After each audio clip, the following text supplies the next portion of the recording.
강원도에 있는 고속도로 톨게이트, 한 외국인 남성이 자꾸만 시간을 확인하며 식은땀까지 흘린 채 빠른 속도로 톨게이트에 진입하고 있는데요. 그런데 강원도에는 여느 때와 다름없는 엄청난 폭설이 내린 듯 주변은 눈으로 새하얗게 뒤덮여 아무것도 보이지 않을 정도입니다. 폭설을 뚫고 힘들게 톨게이트로 진입한 외국인 남성은 직접 현금을 내야 하는 진입로로 들어가게 되는데요. 그런데 바로 그 순간 한국인 톨게이트 직원은 외국인 남성과 그가 타고 온 자동차를 유심히 살펴보더니 화가 난 표정으로 말을 건네기 시작합니다. 한국인 직원분의 말을 들은 외국인은 갑자기 당황한 표정을 지으며 눈이 쌓여있는 자동차 밖으로 다급히 내려버리는데요. 과연 외국인 남성은 폭설이 내리는 한국의 톨게이트에서 무슨 일을 겪은 것일까요? 안녕하세요. 저는 루마니아에서 공무원으로 일을 하고 있는 도엘 부쿠르라고 합니다. 저는 불과 한 달 전 한국의 강원도에서 열리는 정부기관 이상기후 협회 세미나에 참석하게 되었는데요.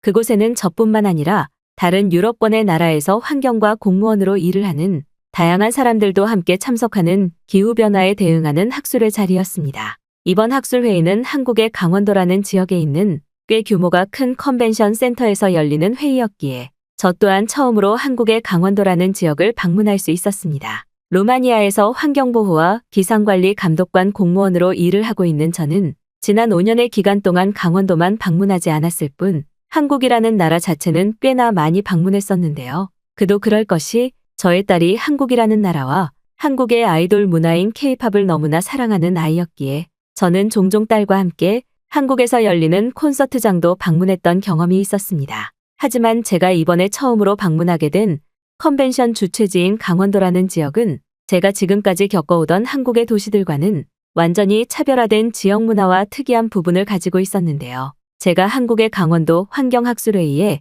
초청받았다는 말을 들은 저희 공무원 동료들은 곧바로 지도를 찾아보더니 강원도가 한국에서는 꽤 외곽인 지역에 자리 잡고 있다면서 저를 굉장히 안타까워하는 눈으로 쳐다보더군요. 저의 공무원 친구들은 지도상으로만 봐도 강원도가 한국의 영토 제일 끝에 있는데 이곳에는 기차와 비행기마저 없다는 설명을 해주었고 저는 그 말을 듣는 순간 한국을 많이 방문해 왔었지만 강원도는 그래도 아직 많이 낙후되어 있었구나라는 생각에 당황하게 되었습니다. 하지만 실제 강원도청의 협회 초대 안내서와 지도를 받아든 저는 강원도에 기차가 다니고 있다는 사실에 깜짝 놀랐는데요. 제가 사는 루마니아에서는 중심도시가 아니면 기차가 없는 곳이 대부분인데 놀랍게도 한국은 지도상 외곽에 있는 강원도에도 엄청나게 빠른 고속열차가 오래전부터 운행되어 오고 있었기 때문입니다. 강원도청 관계자분은 저의 메일로 기차표는 물론 비행기 티켓까지 점검해 주시면서 저를 안전하게 가이드해 주셨고 심지어 제가 방문하는 날짜가 겨울 날씨이니 다소 추운 날씨와 폭설에 대비하고 오라는 아주 꼼꼼한 설명까지 해주시더군요. 루마니아에서도 한파와 폭설에 꽤 익숙했던 저는 한국이라고 다를 것이 있을까라는 생각에 그저 편안한 마음으로 간단한 짐을 챙긴 뒤 한국행 비행기에 몸을 실을 수 있었습니다. 그런데 아직 강원도에도 도착하기 전인데 한국의 공항에 내린 순간부터 저는 루마니아와는 비교조차 되지 않는 엄청난 강추위에 당황하게 되었는데요. 두꺼운 패딩과 목도리까지 했지만 저는 한국이 이렇게나 추운 나라라고는 전혀 예상하지 못했고 주위를 둘러보았을 때에는 저보다 훨씬 얇은 옷차림이지만 자유롭게 수다를 떨며 길거리를 지나다니는 한국인들의 모습에 충격을 받고 말았습니다. 루마니아에서는 공무원이 되기 전 아주 잠깐의 기본적인 군사교육을 받는데 그때에도 야외 훈련까지 무사히 받았던 저였지만 예상한 것보다 훨씬 추운 한국의 강추위는 저 혼자만 호들갑을 떠는 사람이라도 된 듯 한국인들 사이에서 추위에 떨고 있었는데요. 그리고 저는 이때부터 조금씩 한국의 겨울은 다른 나라와는 차원이 다르다는 생각을 하게 되었습니다. 하지만 루마니아와 극도로 차이가 나는 것은 외부 기온 날씨만 그럴 뿐 공공시설이나 지하철 심지어는 기차까지 사람이 꽤 오래 머무는 공용시설들에는 루마니아와는 비교가 안 될 정도로 비싼 난방시설이 계속해서 가동되고 있었는데요. 루마니아에서 환경과 관련된 공무원으로 일을 하던 저는 루마니아의 공공시설들에 설치조차 되어 있지 않은 난방시설들을 떠올리며 한국이 얼마나 돈이 많으면 이렇게 난방기구들을 자유롭게 사용할까라는 생각을 하며 너무나 부럽기 시작했습니다. 특히나 제가 일하고 있는 루마니아 정부시설도 겨울이나 여름에는 그 어떤 냉난방 시설도 가동하지 않고 심지어 현재까지도 30년이나 사용하던 난방시설이 고장나 손을 비비며 업무를 해야만 했지만 한국에서는 그 흔한 은행이나 편의점을 들어가더라도 따뜻한 히터가 계속해서 나오고 있더군요. 다양한 학회 참석으로 한국을 방문했었지만 한국이 이렇게나 부자의 나라이고 선진국이라는 생각은 하지 못했는데 기후의 변화가 확실한 겨울에 방문한 바로 그 순간 저는 한국이 사람들이 살기에 너무나 편안한 환경을 이미 갖춘 뛰어난 도시와 나라라는 것을 알 수 있었습니다. 공항에 도착한 후 저는 한국을 여러 번 방문하면서 만나게 된 한국인 친구 도경이를 만났고 저와 같은 한국에서의 공무원직으로 일을 하고 있는 그녀의 도움을 받아 기차를 타고 이동한 뒤 학회장까지는 렌터카로 이동하기로 계획을 세우게 되었습니다. 외부는 꽤 추웠지만 역시나 마찬가지로 기차 내부는 너무나 따뜻하고 심지어 무료로 견과류와 음료수까지 마실 수 있는 한국의 기차 시스템에 계속해서 놀랄 수밖에 없었죠. 한국인 친구 도경이는 기차를 타고 가면서 창밖을 보더니 나중에 학회장으로 렌터카를 타고 이동할 때에는 눈이 많이 올 수도 있다면서 저에게 마음을 먹고 있으라는 경고를 했지만 저는 루마니아에서 폭설을 많이 겪어본 경험 때문인지 그녀의 말에 그저 코웃음을 치게 되었는데요. 그런데 실제로 조금씩 시간이 지날수록 기차 창밖의 풍경이 하얗게 변하기 시작하더니 이내 몇 시간이 지나지 않아 엄청난 폭설이 내리기 시작했습니다. 알고 봤더니 제가 방문하려던 강원도 지역은 한국에서도 꽤 날씨 변화와 기온이 낮은 강추위의 전통을 가지고 있던 곳이었고 눈도 굉장히 많이 오는 지역이더군요. 그런데 기차를 타고 가면서 창밖의 풍경을 계속 바라보던 저는 큰 충격을 받게 되었습니다. 강원도는 한국에서도 외곽에 있던 지역이라고 했는데 어째서인지 기차를 타고 가면서 보이는 풍경들은 높은 빌딩이나 아파트 그리고 멋진 건축물들까지 계속해서 보이면서 다른 도시들과 전혀 다를 것이 없는 대도시의 모습이 보였기 때문인데요. 루마니아의 외곽 지역에서는 대부분의 거주민들이 집이라는 건물조차 없어서 야외에서 텐트를 치고 지내거나 농경지 하우스에서 잠을 자는 생활을 하는데 한국의 외곽 도시인 강원도는 그런 것과는 전혀 다른 모습을 가지고 있었습니다.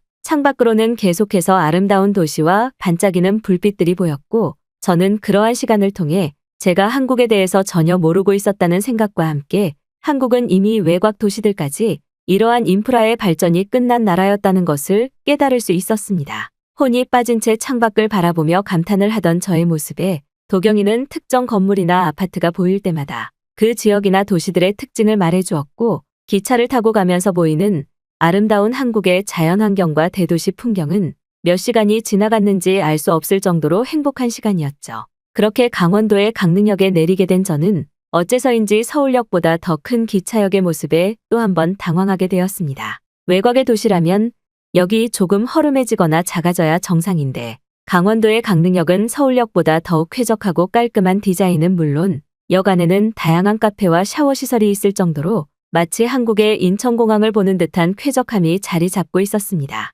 도경이는 저에게 2018년에 열린 평창 올림픽의 영향으로 강원도가 많이 발전하게 되었다면서 한국이 지역 외곽의 도시들을 살리기 위해 이러한 외부 축제나 대회들을 효과적으로 운영하고 있다는 사실을 저에게 알려주었죠. 루마니아에서 공무원으로 일을 하고 있었던 저에게는 한국의 똑똑한 행정처리 방식과 도시발전 시스템이 경이로울 정도였고 저는 한참이나 강릉역을 떠나지 못한 채 계속해서 역 내부를 구경하고만 있었죠. 제가 구경을 하고 있을 때 도경이는 계획되어 있던 렌터카를 빌려왔고 저의 짐을 실은 뒤 저희 학회 예정 참석지인 강원 컨벤션 센터로 향하게 되었습니다. 루마니아에서는 렌터카라는 시스템이 아직도 정착하지 못한 시스템인데 한국에서는 어디를 가나 휴대폰 하나로 자유롭게 렌터카를 빌릴 수 있더군요. 비교하기는 싫었지만 저는 서울을 제외한 다른 도시인 강원도를 겪게 되는 순간 루마니아가 얼마나 발전이 되지 못한 나라인지 그 실체를 제대로 파악할 수 있었습니다. 실제로 루마니아에서는 아주 소수 업체를 통해 렌터카를 빌리게 되더라도 그러한 렌터카 주차장에서 대기를 하고 있다가 차를 뺏어가는 도둑들이 매우 많았는데 한국에서는 그저 이러한 도난에 대한 걱정 없이 차를 타기만 하면 돼서 무척이나 편하더군요. 한국이 아닌 다른 나라들에서는 렌터카를 빌리려면 하루 종일 붙잡고 있어도 빌릴 수 없는 복잡한 시스템이었지만 한국에서는 너무나 편하게 차를 빌릴 수 있었고 하루 만에 빌린 렌터카였지만 깔끔한 차량 내부 모습에 저는 더욱 기분이 좋았습니다. 대부분의 사람들이 선진국이라고 알고 있던 미국에서도 렌터카를 빌렸던 경험이 있었지만 차에 타는 순간 먹다 남은 음식물과 담배 냄새가 너무 심하게 나던 좋지 못한 기억에 렌터카를 빌리는 것을 꺼렸었는데 한국은 도대체 어떤 시스템을 가지고 있는 것인지 차량 내부가 마치 방금 새로 산 것처럼 깨끗한 상태를 유지하고 있었죠. 그렇게 한국인 친구 도경이와 함께 차를 타고 학술회장으로 이동하고 있는데 하늘에서는 점점 더 눈이 강하게 내리기 시작했습니다. 차의 내부 라디오에서는 이미 강원도 지역에 많은 폭설이 예상되고 있다면서 조심하라는 안내방송이 나오고 있었지만 학술회 컨벤션 센터까지는 아직도 거리가 많이 남은 상태였죠. 안절부절 못하던 저와 달리 도경이는 전혀 불편한 점이 없어 보였고 저는 그러한 도경이에게 이렇게 눈이 많이 오는데 무사히 갈 수 있는 것이냐고 몇 번이나 물어보게 되었습니다. 하지만 도경이는 그럴 때마다 충분하다는 말만 하며 고속도로를 타고 이동했고 결국 저희는 강원도의 한 톨게이트 바로 앞에서 엄청난 폭설로 인해 차가 멈춰버리고 말았죠. 조금씩 움직이면 움직일 수는 있었지만 톨게이트 입구에서부터 저희 앞에 차량까지 거의 움직이지 않고 있었고 저는 학술의 시간이 얼마 남지 않았다는 것에 마음이 다급해지기 시작했습니다. 차는 조금씩 움직여 톨게이트를 통과하는 곳으로 가고 있었지만 쌓였던 눈에 계속해서 차가 미끌리며 너무나 느린 속도로 가야 하는 것이 더욱 큰 문제였죠. 그런데 톨게이트 입구에서 결제를 하려던 바로 그 순간 땀을 흘리며 안절부절 못하던 저를 보시던 한국인 톨게이트 직원분께서는 저와 도경이에게 무슨 문제가 있냐며 먼저 말을 걸어주셨습니다. 한참을 고민하던 저와 도경이는 중요한 회의가 있는데 그곳까지 가기에는 너무 느린 속도로 가야 해서 예상 시간에 도착하지 못할 것 같다고 말을 했고 저희의 말을 들으신 톨게이트 직원 아주머니 분께서는 잠시 고민을 하더니 어딘가로 뛰어가시더군요. 갑작스러운 상황에 도경이와 저는 당황을 하게 되었고 그렇게 약 10분 뒤 아주머니께서는 손에 무엇인가를 든 채로 저희에게 달려오시기 시작하셨습니다. 뒤에는 다른 자동차들이 몇 대 있었지만 그분들 모두는 갑자기 차에서 내리시더니 저희 차로 다가와 무슨 문제가 있냐면서 또 똑같은 질문을 하셨고 저는 계속된 한국인분들의 알 수 없는 친절과 배려에 당황하고 말았습니다. 그리고 놀랍게도 아주머니의 손에 들려있던 자동차 스노우 체인을 본 순간 저는 눈을 믿을 수가 없었죠.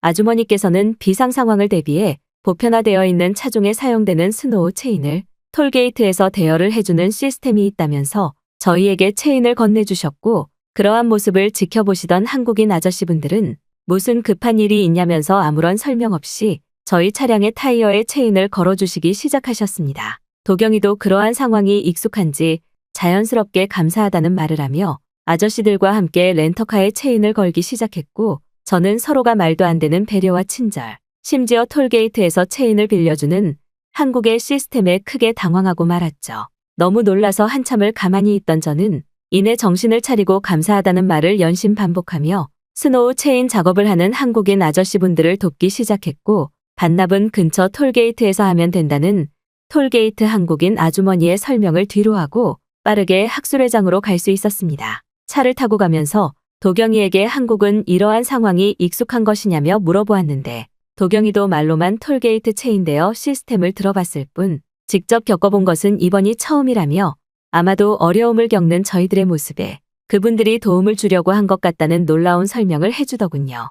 특히나 제가 태어난 나라인 루마니아에서는 스노우 체인이 비싸서 일반인들도 사용하지 못하는 물품 중 하나였는데 한국에서는 이러한 체인을 빌려주신다는 것 자체가 저로서는 굉장히 놀라웠습니다. 차에 체인을 연결하니 자동차는 그래도 안정적이고 빠른 속도로 눈이 쌓여있던 도로를 달리기 시작했고 저는 학술회 시작 직전 가까스로 컨벤션 센터에 도착할 수 있었죠.